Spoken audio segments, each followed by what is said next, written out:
చాలా మందిని రావణాసురుడు ఎత్తుకుపోయాడు, చాలామందిని పీడిస్తున్నాడు. సీతాదేవి కూడా ఒకరు. రాముడికున్న శక్తికి హనుమంతుడికున్న శక్తి చాలు. హనుమంతుడు చెప్తాడు సీతాదేవితో, అమ్మ నువ్వు నా భుజాల మీద వీపు మీద కూర్చో, నిన్ను తీసుకెళ్ళి రాముడికి అప్పచెప్పేస్తాను. సుందరకాండలో వస్తూ ఆవిడ చెప్పుద్ది, నువ్వు నా కొడుకు లాంటి వాడివి, అయినా సరే పరపురుషుడు నేను తాకను.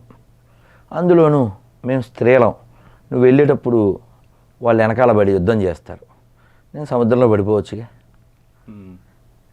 ఇదో రీజన్. ఇది కాకుండా నన్ను రామచంద్రమూర్తే తీసుకెళ్ళాలి, ఎందుకంటే నా భర్త కాబట్టి. నేను వచ్చేస్తే నా పని అయిపోతుంది, నేను సేవ్ అయిపోతా. కానీ ఇక్కడ ఉన్న చాలామంది ఇదే మాట రామచంద్రమూర్తి కూడా చెప్తాడు. సో కాబట్టి లోకం కోసం రావణాసుడు లాంటి ఎందరో రాక్షసుని సంహరించినటువంటి వాడు రామచంద్రమూర్తి.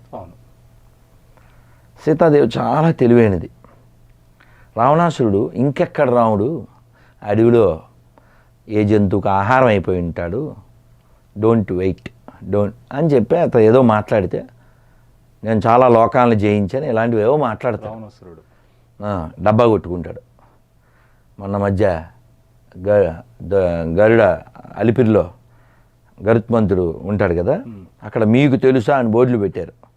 అక్కడ టీటీడీ చైర్మన్ ఫోటో వేసి మీకు తెలుసా అని ఏవో డబ్బా కొట్టుకుంటూ. సో అలాగా ఈ రావణాసురుడు కూడా నేను మొత్తం అన్ని లోకాలను జయించాను అది ఇది అంటే, అవును నువ్వు చాలా తోపువే, మేము విన్నాం, నీకు 10 తలలు 20 చేతులు. నిన్ను కొన్ని నెలల పాటు బంధించాడు ఎవరు? కార్తవీర్యార్జునుడు. అటువంటి కార్తవీర్యార్జున్ని సంహరించినవాడు, అతను 1000 చేతులు నరికినవాడు పరశురాముడు. ఆ పరశురాముణ్ణి నిలువరించినవాడు నా శ్రీరాముడు అని గడ్డిపోచ అడ్డం పెట్టింది ఆవిడ. అంటే నీ స్థాయి అది అని. ఎంత గట్స్ ఉండాలండి. రాముడు వెనకాల బోల్డ్ మంది ఉన్నారు. తమ్ముడు ఉన్నాడు, హనుమంతుడు ఉన్నాడు, సుగ్రీవుడు ఉన్నాడు, వానర సేన ఉంది. ఆయన మాట్లాడాడంటే బలం ఉంది, మాట్లాడు. ఈవిడ వెనకాల ఎవరున్నారండి? ఎవరు లేరు. ఎంత గట్స్. మరి సీతాదేవిని నేర్చుకోవాలా వద్దా? మనం నేర్చుకోవాలి. అందుకే అన్నమయ్య అంటాడు, సీతాదేవి పాలి చింతామణి ఈతడు దాసుల పాలి ఇహ పరదైవము, రామచంద్రుడితడు రఘువీరుడు. కాబట్టి సీతాదేవి బలం ఏమిటంటే రాముడు. సీతాదేవికి మాత్రమేనా బలం? మన అందరికి కూడాను. అందుకని ప్రపంచంలో ఎపిక్స్ ఉన్నది, ఎథిక్స్ ఉన్నది, ఎవిడెన్స్ ఉన్నది మనకి మాత్రమే. కావాలంటే చెక్ చేసుకో. ఇప్పుడు కర్ర ఉన్నోడుదే బర్రె అని మా జనాభా ఉంది కాబట్టి మాదే అంటే ఎలా అవుతుందన్న? మీకు మానవ లక్షణాలు ఉండాలిగా అసలు ఫస్ట్. ఆధ్యాత్మికత అనే పదం వాడడానికి ఎడారి మతాలకి ఏమన్నా హక్కు ఉందా? నేను చాలాసార్లు ఛాలెంజ్ చేశా, మంచి అమ్మని చూపించండి. అమ్మ లేకపోతే జగత్తు లేదు కదా. ఇప్పుడు నేను మా అమ్మ గురించి మాట్లాడాను కదా, మన అందరం అమ్మ సీతమ్మ గురించి మాట్లాడాను కదా. త్యాగరాజ స్వామి వారు చెప్పారు, సీతమ్మ మాయమ్మ శ్రీరాముడు మాకు తండ్రి. మా అమ్మ ఓ గొప్ప స్త్రీ గురించి నేను మాట్లాడే, ధైర్యం కలిగిన స్త్రీ మా అమ్మ సీతమ్మ నేను చెప్పా. అలాగే డొక్కా సీతమ్మ గురించి కూడా చెప్తా. ఝాన్సీ లక్ష్మీబాయి, ఓ రుద్రమదేవి, ఇలా ఒకరు కాదు చాలామంది గురించి నేను మాట్లాడతా. మాకు అటువంటి తల్లులు బోల్డ్ మంది ఉన్నారు. జీజాబాయి, శివాజీ వాళ్ళ తల్లి, కృష్ణుని పెంచిన యశోద, రాముణ్ణి కన్న కౌశల్య, ఒక తల్లి కాదు. మరి ఎడారి మాతాల్లో ఒక్క అమ్మని చూపించమను. మరి ఏముందంటారు? ఎవరైనా ఆ పేరు పెట్టుకోవాలంటే దేనికి పెట్టుకోవాలి చెప్పు? ఆవిడ ఎలా ఓ గొప్ప స్త్రీ అవుద్ది చెప్పు, ఓ గొప్ప తల్లి అవుద్ది చెప్పు. ఎవరికి పుట్టిన బిడ్డరా ఎక్కి ఏడిచేయడని ఎవరికి కన్నది? ఎవరికి కన్నది? ప్రాక్టికల్గా ఏమైనా ఉంటుందా అందులో? లాజిక్ ఏమన్నా ఉందా? లేదంటారా? చరిత్ర ఏమన్నా ఉందా?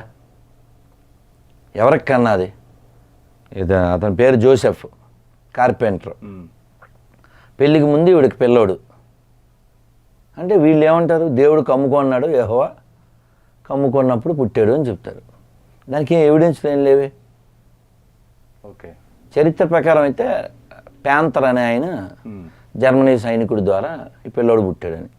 అందుకే మీరు చూడండి, బైబిల్ ఇంగ్లీష్లో చదవండి, ఎక్కడ యేసు వాళ్ళ అమ్మని అమ్మ అని పిలవడా?